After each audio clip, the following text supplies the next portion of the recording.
Good evening and thank you for joining us. I'm Mitchell Ringos. Ukrainian President Volodymyr Zelenskyy delivered a powerful virtual speech to the Canadian Parliament on Tuesday. He asked our nation's lawmakers to imagine that Canadian cities were the ones under attack from the Russian air assault, while pleading for NATO countries to implement a no-fly zone over Ukraine. A pair of Northwestern Ontario MPs who were in the House of Commons for that impassioned speech say it's a moment that will stick with them forever. Ryan Benazzo reports. Every night is a horrible night. Russians are shelling. It was an historic address, a wartime president speaking directly to Canadian MPs, praising them for help that's already been delivered to Ukraine, while urging them to do more, specifically to push for a NATO-imposed no-fly zone to stop Russian airstrikes. Close the airspace. Please stop the bombing. How many more cruise missiles have to fall on our cities? One of those moments in Parliament you certainly will never forget. Canora's Conservative MP Eric Melillo, one of 313 parliamentarians who was blacklisted by the Kremlin just hours after Zelensky's address, says there's agreement in the House that Canada should do more. I'm happy that he noted the response that Canada has had so far, but he was also very clear that he feels that we need to step up and do more. And I think that there was agreement across all parties in Parliament that we do need to do more, and it's important that we do that in concert with our NATO allies. And Thunder Bay Liberal Marcus Pawlowski isn't mincing words, saying NATO should grant Zelensky's request. I think we ought to be seriously contemplating a no-fly zone.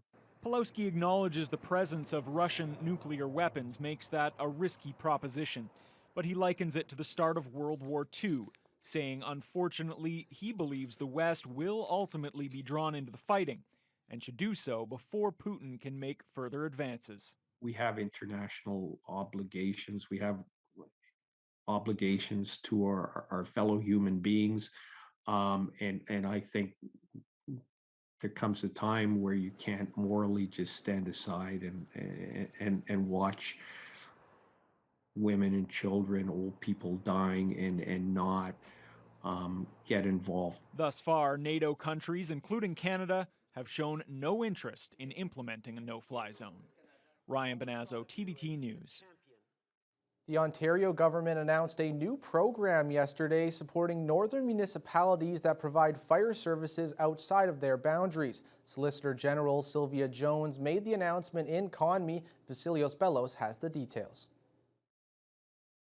The new program will reimburse northern municipalities that provide fire protection services for areas without any services of their own, up to $50,000 annually.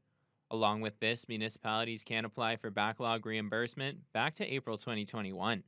The calls that can be reimbursed include structure fires, carbon monoxide-related incident, search and rescue, vehicle collisions off of provincial highways, and hazardous material requests. Solicitor General Sylvia Jones says at this point the government is unsure exactly how much municipalities in the region will be seeking to be reimbursed, but stressed the importance of a program such as this. When a neighboring municipality wants to step up and help their neighboring community, whether it's unincorporated or through a mutual aid agreement, it's really important that we acknowledge that as a government and in no way discourage that act of assisting people in need. The announcement comes after many rural and northern municipalities have been seeking provincial support to be able to provide these fire services to other municipalities. Deputy Fire Marshal with Ontario's Ministry of the Solicitor General Tim Beckett was also present for the announcement in Conmy and provided more details about the reimbursement. What we'll see is a per hour cost reimbursed to the municipality per apparatus for the first hour, and then it goes to a per half hour cost afterwards. So it's around $510 per hour per vehicle that would be reimbursed, and then at the hourly rate. So a long call could be substantial money to a community. The program will be administered by Ontario's Fire Marshal and run through the Northern Fire Protection Program. Vasilios Bellos, TVT News. In Ontario, mandatory masks will no longer be required in most indoor settings starting tomorrow. And while some people are excited about taking their masks off, others are more reluctant. The mask mandate has been in effect for 2 years, making mask a routine for everyone.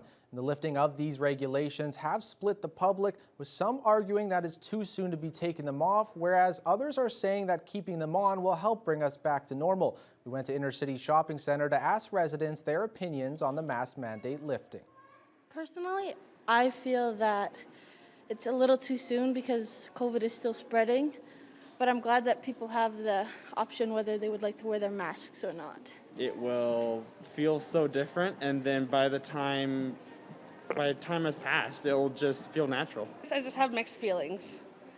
I feel sorry for the people with health issues that have more extreme reactions to COVID as opposed to everyone else who can walk around without the worry. While masks will not be required in most indoor settings, public transportation and hospitals will continue having mandatory masks until April 27th. While the Thunder Bay District Health Unit is still seeing people coming forward for their first, second, or booster doses of the vaccine, the overall rates have dropped significantly. This has many questioning whether a mass vaccine clinic like the one at the CLE grounds is still necessary. The majority of shots currently being given out at the clinic are booster doses. The district's medical officer of health, Dr. Janet DeMille, credits the overall drop in rates as a result of so many in the district being caught up on their vaccines.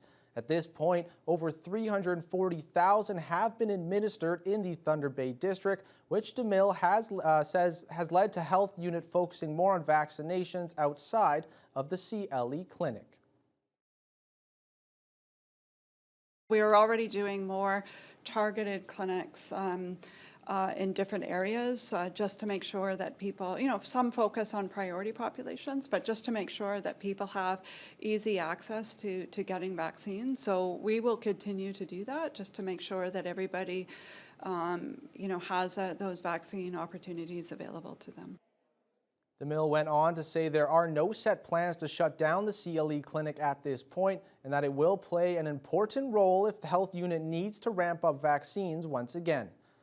There are a lot of ups and downs throughout this past Scottys Tournament of Hearts, but despite everything, Thunder Bay made the most out of the cards they were dealt and hosted a special reception yesterday at Fort William Curling Club to thank those involved.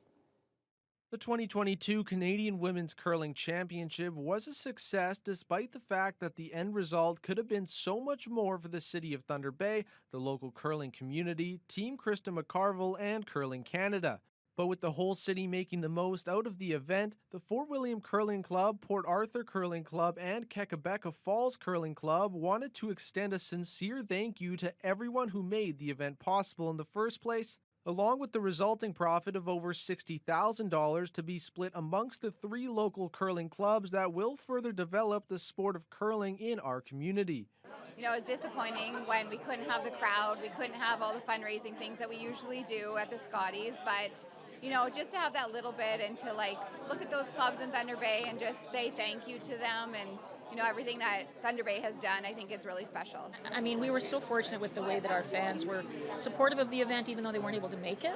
They weren't able to participate and actually come to the event, but they supported, as I mentioned, our 50-50, and they obviously followed it. PSM was really happy with the viewership, so they followed it for sure. And going forward, Curling Canada has advised the local committee that they hope Thunder Bay will consider inviting them back to put on a full-fledged Scottys in the not-too-distant future. If the local curling community decides to pursue that invitation, Thunder Bay can look forward to having the stands full of cheering fans, the Scottys patch alive with local entertainment, and another chance to show the rest of the world that Thunder Bay truly is the center of Curling Canada, which Tourism Thunder Bay Development Officer John Cameron is hoping for. Obviously, if we host this event again, instead of 2 local hotels being full to capacity, we will have 15 to 20 hotels full to capacity with the 5,000 spectators that would come from out of town to cheer on their various province, territory, or team that is here. Today was the final activity for the Winter Fun Day events that have been going on for the past 7 weeks, and kids got to show their creative side by making spring wall hangings at Marina Park. Jessica Clement has more. Both children and their parents came by to make woven wall hangings provided by the Community Arts and Heritage Education Project. The volunteers taught the families how to weave their wall hangings and gave them the option of decorating their ornaments with a variety of different ribbons, flowers, and twigs. Visual artist with KHEB Judy Mayer says that they wanted to use natural materials to celebrate nature and the coming of spring. We're doing the natural art because I guess we're promoting nature, and the beauty of this is you don't kill the tree, you're just pruning it, which is nice. And also because of the temperature, we can't use paint and things, so we need stuff that doesn't need any drying time. So here you can make something and just take it home. Kids weren't the only ones having fun, as many adults who came by also seemed to enjoy making the decorations. We asked children and their parents what their favorite part of the craft was. I really like to do art, and this is a very good place to come and do it. And what was your favorite part?